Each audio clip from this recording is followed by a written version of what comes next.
En esta oportunidad vamos a hablar sobre la vulvovaginitis en pediatría.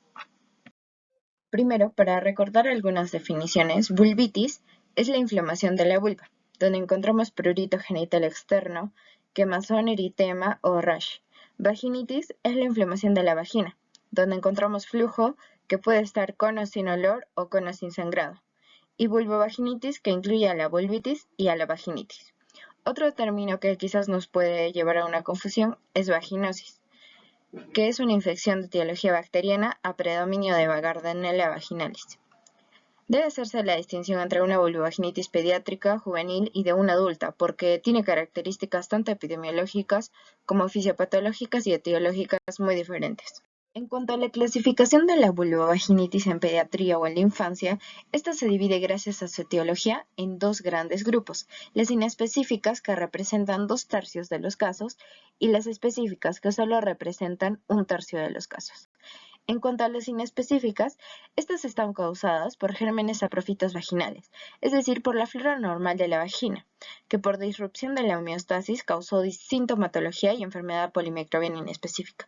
Entre las causas tenemos al estado no estrogénico, la higiene perineal deficiente, la proximidad del ano con la vagina, los labios aplanados y la falta de vello púbico. Entre las específicas tenemos a las infecciosas como a los patógenos respiratorios, patógenos entéricos y a las enfermedades de transmisión sexual. Entre los respiratorios tenemos al Streptococcus pyogenes, Staphylococcus aureus y Haemophilus influenzae. Entre los patógenos entéricos a la E. coli, Shigella, Yersinia enterocolítica y Enterobius vermicularis. Y en cuanto a las ETS, Neisseria gonorrhoeae, Chlamydia trachomatis, sífilis, papiloma humano, virus del herpes simple, Trichomona vaginalis y también cándida. En cuanto a las otras específicas tenemos a líquen escleroso, molusco contagioso, psoriasis, dermatitis atópica de contacto, seborreica, vitíligo, cuerpo extraño, hemangioma, pubertad precoz, trauma, donde podemos incluir también el abuso sexual, algunos tumores o pólipos, prolapso uretral, enfermedad cutánea vulvar y adherencia de los labios. Ampliando un poco más la etiología, se sabe que las propias niñas con sus propias manos suelen llevar los gérmenes de la flora respiratoria desde la nariz y la faringe hacia los genitales porque no tienen una buena técnica en la limpieza de las fosas nasales ni en el lavado de las manos. Anteriormente se sabía que el germen frecuentemente encontrado era el Haemophilus influenzae, pero gracias a la vacunación, el que se encuentra más frecuentemente implicado ahora es el Streptococcus pyogenes. Este es un cuadro de forma súbita, con flujo seropurulento, prurito, disuria, eritema e inflamación vulvar. Y la mitad de niñas que padecen de este patógeno en la vulvovaginitis ha tenido un antecedente propio o familiar de una faringoamigdalitis. En cuanto a la flora entérica, se sabe que en la oxyuriasis las hembras dejan sus huevos en la zona perianal durante la noche y estos pueden ascender desde el ano al introito vulvar y causar intenso prurito nocturno. En cuanto a Shigella y Yersinia, hay un flujo vaginal mucopurulento, frecuentemente acompañado de diarrea porque estos gérmenes son principalmente entéricos. Y en cuanto a candidiasis, es infrecuente, pero cuando se presenta podemos encontrar leucorrea no maloliente con prurito, especialmente en niñas con factores de riesgo, como aquellas que están inmunodeprimidas o han consumido antibióticos por un largo tiempo. También es frecuente la dermatitis del pañal sobreinfectada por cándida. En cuanto a las enfermedades de transmisión sexual, es importante descartar el abuso sexual en todas aquellas niñas que han superado el periodo neonatal y en aquellas adolescentes sin actividad sexual. Como ejemplo tenemos a la vulvovaginitis gonocócica, que produce un flujo profuso, inodoro, verde mucoso y en ocasiones más graves, una enfermedad pélvica inflamatoria, uretritis o endocervicitis. La vulvovaginitis por Trichomona vaginalis, que suele ser asintomática, pero puede producir también un flujo vaginal amarillo pálido, grisáceo o verdoso, y en ocasiones hemorragias puntiformes en la vagina y en el cuello del útero. En cuanto a la vulvovaginitis por el virus del herpes, cruza con prurito vaginal, disuria y dolor local, pero lo que principalmente vamos a encontrar son vesículas agrupadas con base eritematosa. Y en cuanto al virus del papiloma humano, que produce condiloma acuminado o verrugas genitales. El cuerpo extraño puede causar vulvovaginitis aguda, pero principalmente crónica, causando un flujo vaginal crónico y en ocasiones sangrado. Lo que principalmente se ha encontrado han sido restos de toallas, papel higiénico y en ciertas ocasiones también monedas, tampones de botellas o pequeños juguetes. Entre las otras etiologías a mencionar encontramos al pólipo benigno de la vagina, tumor maligno como un rhabdomiosarcoma o sarcoma de botroides, que afecta al himen, uretra distal o pared anterior de la vagina. Y en cuanto a enfermedades sistémicas, pueden estar presentes la rubiola, varicela, sarampión, escarlatina, mononucleosis por el virus de Epstein-Barr, enfermedad de Crohn o Kawasaki, que también pueden presentarse con signos y síntomas vulvovaginales, como vesículas, fístulas, úlceras o inflamación. Y por último, también podemos encontrar malformaciones uterinas, como el uréter ectópico o el prolapso de la uretra. Es importante tener en cuenta que algunas vulvovaginitis específicas, es decir, donde se halló un germen, ya sea respiratorio o epidérmico, debemos tener una conducta prudente pero muy suspicaz, ya que el abuso sexual infantil puede ser inicialmente perpetrado a través del dedo con los genitales o la boca con los genitales.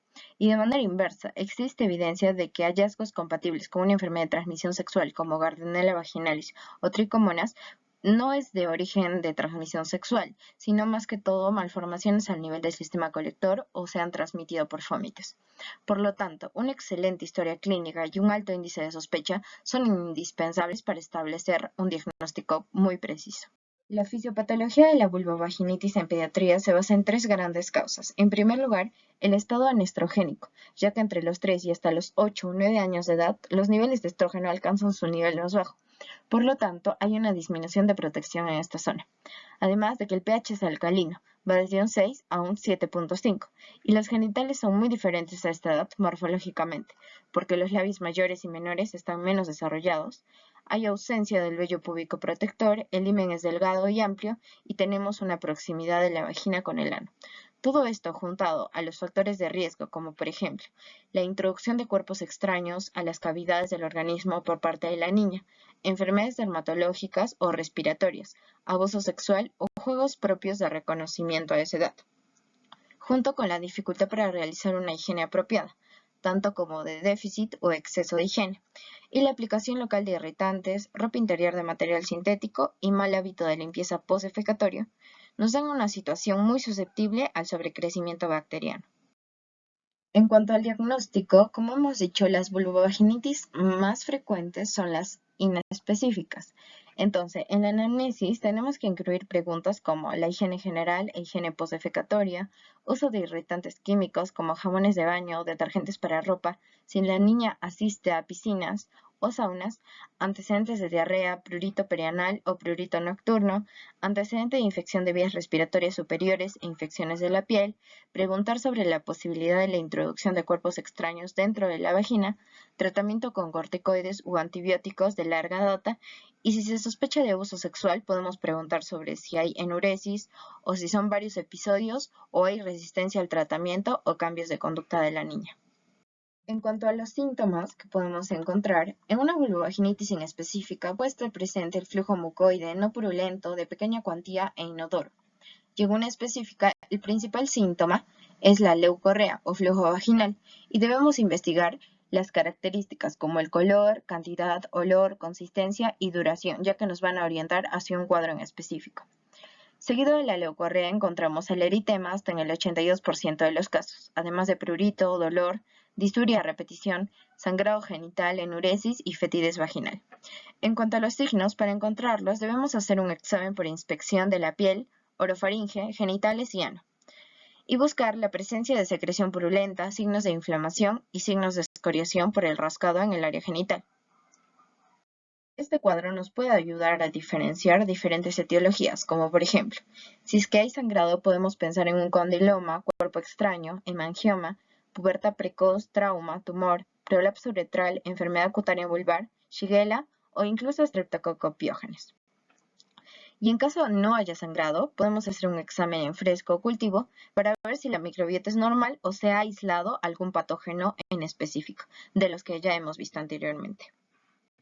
En cuanto al tratamiento, podemos dar tratamiento sintomático como anestésicos locales o antipruriginosos vulvares, y como la más frecuente causa de vulvovaginitis es la inespecífica, la aplicación de una serie de normas higiénicas generalmente deberían llevar a la resolución del cuadro en 2 a 3 semanas. Pero si este no se resuelve o hay resistencia a estas normas higiénicas, debemos pensar en que se podría tratar de una vulvovaginitis específica. dando como tratamiento empírico amoxicilina, mosclavulánico, que se van a dirigir a los patógenos más frecuentes, que en este caso sería Streptococcus pyogenes y Haemophilus influenzae, hasta poder aislar al patógeno. Debemos tener en cuenta que las vulvovaginitis tienen el potencial de desarrollar ciertas complicaciones o secuelas importantes, especialmente cuando nos encontramos frente a la etiología del estreptococo beta hemolítico del grupo A o Streptococcus pyogenes, ya que están descritas glomerulonefritis postestreptocócicas y enfermedad estreptocócica pamperineal.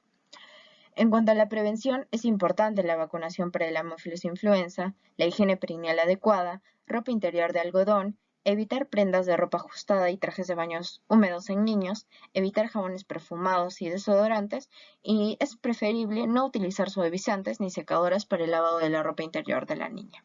La vulvovaginitis en adolescentes es otro gran tema y se hizo un estudio que se publicó en la revista cubana de obstetricia y ginecología en el año 2010, donde comparaba ambos cuadros, tanto de niñas como de adolescentes.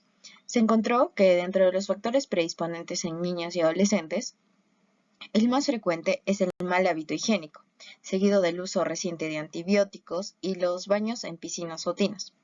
Y en adolescentes se encontró que las relaciones sexuales desprotegidas también tenían un gran valor en factores predisponentes. En cuanto a los gérmenes etiológicos más frecuentemente hallados, Candida albicans tuvo relevancia en ambos grupos, seguida de Escherichia coli en niñas y vaginosis bacteriana en adolescentes. En los síntomas y signos, el flujo genital fue el más frecuente en ambos grupos, seguido del prurito vulvar, eritema vulvar, fetidez, ardor, erosiones, despigmentación vulvar y lesiones en la piel, que fueron frecuentemente halladas en las adolescentes. En cuanto al diagnóstico definitivo, se halló la vulvovaginitis inespecífica en ambos grupos como la más frecuente, seguido por bacterias específicas, y llama la atención de las vulvovaginitis micóticas y por ITS en los adolescentes. Estas son mis referencias bibliográficas.